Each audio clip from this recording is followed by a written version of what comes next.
Hello and welcome to all of you my dear friends and students. विद्यार्थी भाइ बहिनीहरू, तपाईहरु चाहिँ घरमै बस्नुस्, घरमै बसेर सुरक्षितको साथमा तपाई आफ्नो क्यारियरलाई अगाडि बढाउनुस्, तपाई आफ्नो स्टडीजलाई अगाडि बढाउनुस् भन्ने उद्देश्यले म तपाईहरुको लागि लिएर आएको छु अडियो भिजुअल क्लास। विद्यार्थी भाइ बहिनीहरू, यस अडियो भिजुअल क्लास मार्फत म तपाईहरुलाई चाहिँ गणितीय समस्याहरू, कम्पल्सरी म्याथ र ओपीटी म्याथ लगायतको समस्याहरू चाहिँ म तपाईहरुलाई चाहिँ सम्झाउने, बुझाउने इजी भन्दा इजी ट्रिकमा तपाईहरुलाई चाहिँ सम्झाउने प्रयास गर्नेछु। अब विद्यार्थी भाइ बहिनीहरू टपिकतिर जाउँ। त टपिकको कुरा गर्दाखेरि हामी मूल्य वृद्धि कर भन्ने टपिक भ्याइसकेछौँ विद्यार्थी भाइ बहिनीहरू। अब मूल्य वृद्धि कर भ्याइसकेपछि विद्यार्थी भाइ बहिनीहरू हामी मुद्रा विनिमयमा जान्छौँ, किनभने हाम्रो एकाइको नाम थियो कर तथा मुद्रा विनिमय। अब विद्यार्थी भाइ बहिनीहरू हामी कर तथा मुद्रा विनिमयमा मूल्य वृद्धि कर भ्याएर मुद्रा विनिमयमा पुग्यौँ। मुद्रा विनिमयमा पुगिसकेपछि पनि मैले तपाईहरुलाई चाहिँ एउटा चाहिँ क्लिपमा तपाईहरुलाई यसको मुद्रा विनिमयको आधारभूत जानकारीहरू बताइसकेछु। अब तपाईहरुलाई म त्यही जानकारीसँग सम्बन्धित रहेको प्रश्नावलीहरूको बारेमा तपाईहरुलाई चाहिँ बताउने काम गर्छु। विद्यार्थी भाइ बहिनीहरू, यसबाट सर्ट क्वेशन र लङ क्वेशन दुवै आउने सम्भावना हुन्छ, अल्टरनेट हुन्छ। यदि मूल्य वृद्धि करबाट लङ क्वेशन आयो भने यसबाट सर्ट क्वेशन आउँछ 4 को ए मा। और यदि चाहिँ 4 को ए मा मूल्य वृद्धि करबाट आयो भने क्वेशन नम्बर 12 मा यसको प्रश्न आउँछ 4 मार्क्स को लागि है। त तपाई चाहिँ यसमा ढुक्क हुनुस्। अब विद्यार्थी भाइ बहिनीहरू, तपाईहरुलाई चाहिँ म क्वेशन तिर लग्छु। क्वेशनमा तपाईहरुलाई चाहिँ मूल्य वृद्धि मुद्रा विनिमयको क्वेशन कसरी सल्भ गर्ने, कसरी इजी भन्दा इजी ट्रिकमा सल्भ गर्ने, त्यतातिर म तपाईहरुलाई चाहिँ पुर्याउने प्रयास गरिरहेछु। अब विद्यार्थी भाइ बहिनीहरू, यसैको क्रममा म पहिलो प्रश्न लिएर त्यससँग सम्बन्धित रहेको धेरै जानकारीहरू तपाईहरुलाई चाहिँ मैले दिने प्रयास गर्नेछु विद्यार्थी भाइ बहिनीहरू। प्रश्न चाहिँ यस प्रकारको छ। पहिलो प्रश्न मुद्रा विनिमयको तपाई यहाँ स्क्रिनमा हेर्न सक्नुहुन्छ विद्यार्थी भाइ बहिनीहरू। प्रश्नमा यस किसिमले उल्लेख गरिएको छ, नेपाल राष्ट्र बैंकको मुद्रा विनिमय दर अनुसार अमेरिकी डलर 1 को खरीद दर र बिक्री दर क्रमशः नेपाली रुपैयाँ 1 से 3 रुपैयाँ 72 पैसा र 1 से 4 रुपैयाँ 32 पैसा छन् भन्ने स्टेटमेन्ट हो। अब विद्यार्थी भाइ बहिनीहरू, फर्स्ट क्वेशनले के सोधेछ हामीलाई, नेपाली रुपैयाँ 57,376 रु 57,376 सँग कति अमेरिकन डलर साट्न सकिन्छ। विद्यार्थी भाइ बहिनीहरू, तपाईहरु क्लियर हुँदै जानुस् है। अनि सेकेन्डली चाहिँ के भनेछ, तपाईले 500 डलर सँग कति नेपाली रुपैयाँ साट्न सक्नुहुन्छ। विद्यार्थी भाइ बहिनीहरू, यहाँ दुईटा केस छ। एउटा नेपाली रुपैयाँबाट हामीले अमेरिकन डलर साट्नु पर्ने हो र अर्को चाहिँ विद्यार्थी भाइ बहिनीहरू अमेरिकन डलरबाट हामी नेपाली रुपैयाँ साट्ने हो। अब यसको बारेमा तपाईहरुलाई म प्रश्नबाटै जानकारी दिलाउँछु। अब हामी यसको सल्युसनतिर जान्छौँ है। त सर्वप्रथम विद्यार्थी भाइ बहिनीहरू, हामी क्वेशन लेखेर सल्युसन लेख्छौँ। अनि क्वेशन र सल्युसन लेखिसकेपछि यहाँ त्यसपछि प्रश्नमा दिएको जानकारीलाई हामी लिस्ट गर्छौँ। त हामी लेख्छौँ 1 डलर को खरीद दर बराबर रु 1 से 3 रुपैयाँ 72 पैसा। विद्यार्थी भाइ बहिनीहरू, तपाईहरु बुझ्दै गर्नु होला है। त्यसैगरी 1 डलर को बिक्री दर है, बिक्री दर 1 डलर को बिक्री दर बराबर रु 1 से 4 रुपैयाँ 32 पैसा। 1 से 4 रुपैयाँ 32 पैसा। तपाईं यो डेसिमललाई एकदम ध्यान दिएर हेर्नु होला। अब विद्यार्थी भाइ बहिनीहरू, हाम्रो केसले भनेछ कि तपाईसँग नेपाली रुपैयाँ 57,376 छ। Then how much dollar can you exchange by the Nepali rupees. Nepali रुपीजबाट तपाईले चाहिँ कति चाहिँ डलर एक्सचेन्ज गर्न सक्नुहुन्छ, कति डलर तपाईले चाहिँ साट्न सक्नुहुन्छ। That is your question. त अब हामी यसको सल्युसन तिर जान्छौँ। त हामी लेख्छौँ अब 1 नम्बरमा रु $57,376 सँग साटिने डलर बराबर विद्यार्थी भाइ बहिनीहरु तपाईहरु कन्फ्युजनमा नहुनु होला। तपाईहरुले म के क्लियर गर्दिउ।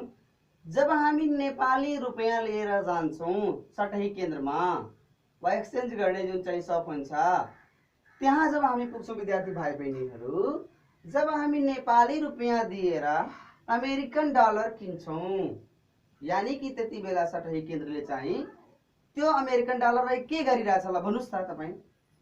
हो, यदि तपाई ध्यान दिएर सोच्नुहुन्छ भने त्यो अमेरिकन डलरलाई सटही केन्द्रले बेचिरहेछ अनि हामी त्यति बेला किनिरहेछौं। अब जब चाहिँ उले चाहिँ अमेरिकन डलर बेच्छ भने विद्यार्थी भाइ बहिनीहरु त्यति बेला चाहिँ हामी बिक्री दर चाहिँ प्रयोग गर्नु पर्छ है। त यसकारण हामी बुझ्न पर्यो 57,376 सँग जब हामी किन्न जान्छौं डलर त्यति बेला सटही केन्द्रले चाहिँ बेच्छ डलर। यसकारण चाहिँ हामी बिक्री मूल्य प्रयोग गर्नुपर्छ है। नेपालीबाट अमेरिकन डलर वा अदर कन्ट्रीको चाहिँ करेन्सीमा चेन्ज गर्नलाई हामीले जहिले पनि डिभाइड गर्नुपर्छ है। त अब विद्यार्थी भाइ बहिनीहरु यहाँ बुझ्नु होला तपाई 57,376 लाई चाहिँ हामी 104 रुपैयाँ 32 पैसा 104.32 रुपीजले हामीले चाहिँ भाग गर्छौं र जे रिजल्ट आउँछ that will be in dollar, त्यो चाहिँ डलरमा हुन्छ। अब विद्यार्थी भाइ बहिनीहरु तपाईहरुले चाहिँ 57,376 रुपैयाँलाई जब विद्यार्थी भाइ बहिनीहरुले भाग गर्नुहुन्छ भने तपाईले चाहिँ के पाउनुहुन्छ ल भन्नुस् त रिजल्ट। जब 104 रुपैयाँ 32 पैसाले तपाई भाग गर्नुहुन्छ भने विद्यार्थी भाइ बहिनीहरु तपाई चाहिँ 550 पाउनुहुन्छ है। 550 यानी कि रु 57,376 सँग साट्ने डलर 550 अमेरिकी डलर हुन्छ। विद्यार्थी भाइ बहिनीहरुले यो चाहिँ बुझ्नु भयो होला भन्ने मलाई विश्वास लागिरहेछ। अब विद्यार्थी भाइ बहिनीहरु सेकेन्डले चाहिँ के भनिरहेछ भने सेकेन्डले भनिरहेछ कि 500 डलर तपाईसँग थियो। अब तपाईले त्यो 500 डलरबाट नेपाली मुद्रा किन्नु पर्यो विद्यार्थी भाइ बहिनीहरु। अब नेपाली मुद्रा किन्दाखेरि त तपाईले चाहिँ कति पाउनुहुन्छ ल भन्नुस् त। त यसको लागि हामी फेरि उस्तै गर्छौं। 500 डलर सँग साटिने नेपाली मुद्रा बराबर। अब तपाई फेरि सोच्नुस्, तपाईसँग 500 डलर छ, तपाई गएर नेपाली मुद्रा साट्नु छ यानी कि अब तपाई डलर बेच्नुहुन्छ र सटही केन्द्रले चाहिँ के गर्छ विद्यार्थी भाइ बहिनीहरु। हो, उले चाहिँ किन्छ। हामीले डलरलाई बेच्छौं अनि उले चाहिँ किन्छ। जब हामीले बेच्छौं उले किन्छ भने उसले चाहिँ कुन मूल्य प्रयोग गर्छ ल भन्नुस् त तपाई। एक्चुअली सोच्नुस् त। त्यसमा हो तपाईको मनस्थितिले नै जवाब दिन्छ कि यसमा चाहिँ खरिद दर उसले चाहिँ प्रयोग गर्छ। क्रय मूल्य किन भन्दाखेरि उले खरिदिरहेछ नि भाइ, किनिरहेको हुन्छ।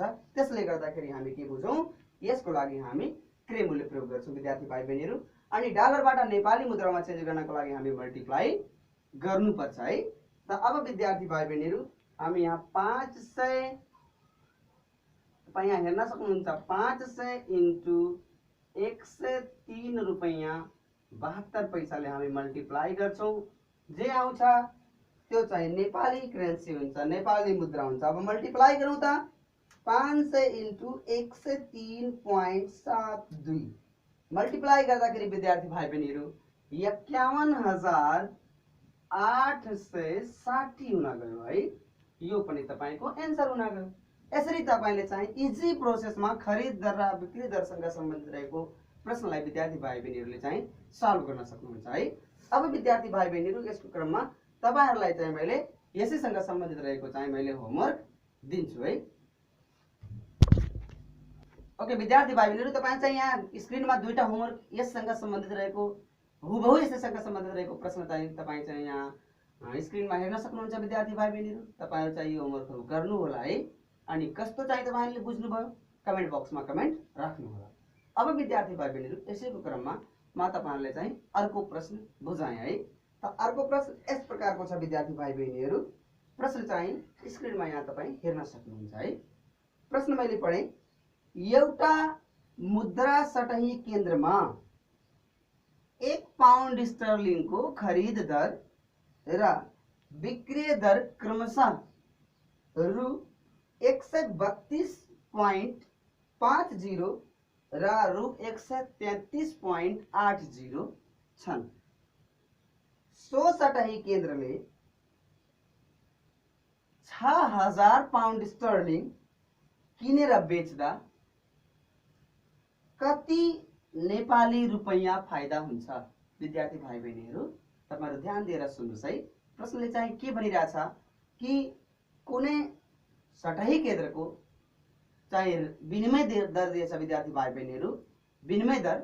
अनि विनिमय दरमा चाहिँ के भनेछ भने उसले चाहिँ पाउन्ड स्टर्लिङको खरिद दर 103 रुपैयाँ 50 पैसा राखेको छ र त्यसैगरी त्यही पाउन्ड स्टर्लिङको बिक्री दर 133 रुपैयाँ 80 पैसा राखेछ भने यदि उसले चाहिँ 6000 पाउन्ड स्टर्लिङ किनेर बेचिरहेको छ भने विद्यार्थी भाइ बहिनीहरू उसलाई कति नेपाली रुपैयाँ फाइदा होला भन्ने हाम्रो प्रश्न हो है।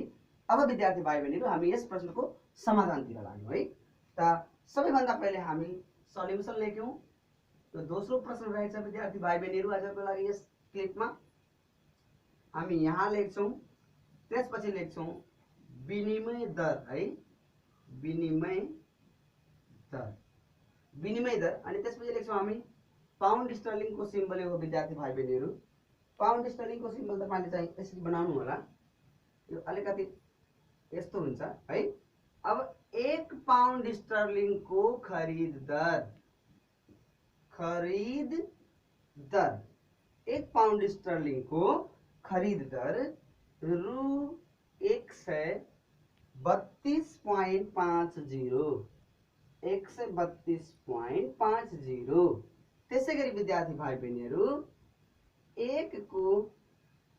1 पाउन्ड स्टर्लिङको बिक्री दर दिएछ है, बिक्री दर बराबर रु 133.80, 133 रुपैयाँ 80 पैसा दिएछ है। अब विद्यार्थी भाइ बहिनीहरू हामी के बुझौं भने प्रश्नले भनेछ सतही केन्द्रसँग भएको जम्मा पाउन्डसँग कति छ भन्दाखेरि उसँग 6000 छ है विद्यार्थी भाइ बहिनीहरू, 6000 पाउन्डसँग छ। अब उसले चाहिँ यसलाई बेचेर कति फाइदा पाउँछ तपाईले दुई तरिकाले निकाल्न सक्नुहुन्छ है। खरिद दरबाट क्रय मूल्य निकालेर है र बिक्री दरबाट बिक्री मूल्य निकालेर। बिक्री मूल्यबाट क्रय मूल्य तपाईं घटाइदिनु होला, नाफा हुन्छ। वा अर्को तरिका के हो भने सानो त्यही हुन्छ कि खरिद र बिक्री दर दुवैको फरक निकाल्दिनुस् है। खरिद दर र बिक्री दरको जब तपाईले चाहिँ फरक निकाल्नुहुन्छ त्यो हुन्छ नाफा दर है। त विद्यार्थी भाइ बहिनीहरू हामी लेखौं अब नाफा दर उसको निकालौं हामी है। नाफा दर बराबर बिक्री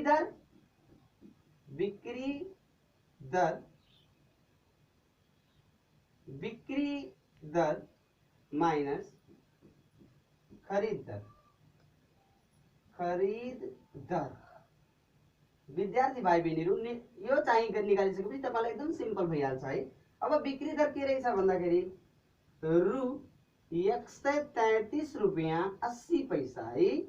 133 रुपैयाँ 80 पैसाबाट विद्यार्थी भाइ बहिनीहरूले 132 रुपैयाँ 50 पैसा यदि तपाईले घटाउनुहुन्छ भने विद्यार्थी भाइ बहिनीहरू जे आउँछ त्यो चाहिँ हुन्छ प्रॉफिट रेट है। त 133 रुपैयाँ 80 पैसाबाट हामी 132 रुपैयाँ 50 पैसा घटाउँदा अनि 1.3 आउँछ रु 1 रुपैयाँ 30 पैसा। 3 भन्नाले 30 हो है। अब विद्यार्थी भाइ बहिनीहरू नाफा दर आयो। नाफा दर आइसकेपछि हाम्रो उद्देश्य हामीले नाफा रकम निकाल्नु पर्ने है। 6000 बेचेपछि 6000 पाउन्ड स्टर्लिङ बेचिसकेपछि सो सतही केन्द्रले चाहिँ पाएको नाफा रकम हामी लेख्छौं प्रश्न अनुसार नाफा रकम बराबर $6000 थियो विद्यार्थी भाइ बहिनीहरू। अब यसमा हामीले 1.3 ले मल्टिप्लाई गर्छौं है। अनि 1.3 ले 6000 मा तपाईले मल्टिप्लाई गर्नुहुन्छ भने विद्यार्थी भाइ बहिनीहरू तपाईको रिजल्ट 7800 आउँछ है। 7800 यो तपाईको नेपाली रुपैयाँ भयो। यति चाहिँ तपाईको नाफा भयो है। तर अतःमा तपाईले लेख्नु होला विद्यार्थी भाइ बहिनीहरू, अतः 6000 पाउन्ड स्टर्लिङ बेच्दा रु 7800 नाफा हुन्छ। यसरी लेख्नुहुन्छ भने विद्यार्थी भाइ बहिनीहरू यो सल्युसन तपाईको 100% कम्प्लिट हुन्छ है। यसरी लेख्दाखेरि तपाईले चाहिँ पूरा अंक पाउनुहुन्छ। र तपाई चाहिँ यो तपाई व्यवहारिक जीवनमा पनि प्रयोग गर्नु होला। तपाई कुनै ठाउँमा यदि चाहिँ मुद्रा चाहिँ साटासाट गर्न जानुभयो भने एक्सचेन्ज रेटबाट तपाईले चाहिँ यसरी डिफरेन्सहरु पत्ता लगाउन सक्नुहुन्छ। अनि तिनीहरुले चाहिँ कति कमाइरहेको हुन्छन्, कसरी चाहिँ तिनीहरु चाहिँ हामीबाट पैसा कमाइरहेका हुन्छन् भन्ने कुरा चाहिँ हामी पत्ता लगाउन सक्छौं। अब विद्यार्थी भाइ बहिनीहरु यसैसँग सम्बन्धित रहेको होमवर्क तपाईलाई दिने पालो आयो है। ओके विद्यार्थी भाइ बहिनीहरु अब चाहिँ तपाई यहाँ स्क्रिनमा यसैसँग सम्बन्धित रहेको दुईटा होमवर्क हेर्न सक्नुहुन्छ है। यति होमवर्क गर्नु होला अनि त्यसपछि चाहिँ तपाई घरमै बस्नु, सुरक्षित रहनुहोस् है। र प्रतिक्रियाहरु चाहिँ दिँदै गर्नुस्, आफ्नो साथीहरुलाई चाहिँ शेयर गर्दै गर्नुस् है, ताकि सबैले चाहिँ यो लकडाउनको अवस्थामा घरमै बसेर सुरक्षितको साथमा चाहिँ आफ्नो क्यारियरलाई अगाडि बढाउनमा सहयोग पाउन् है। हस्, थ्यांक यू।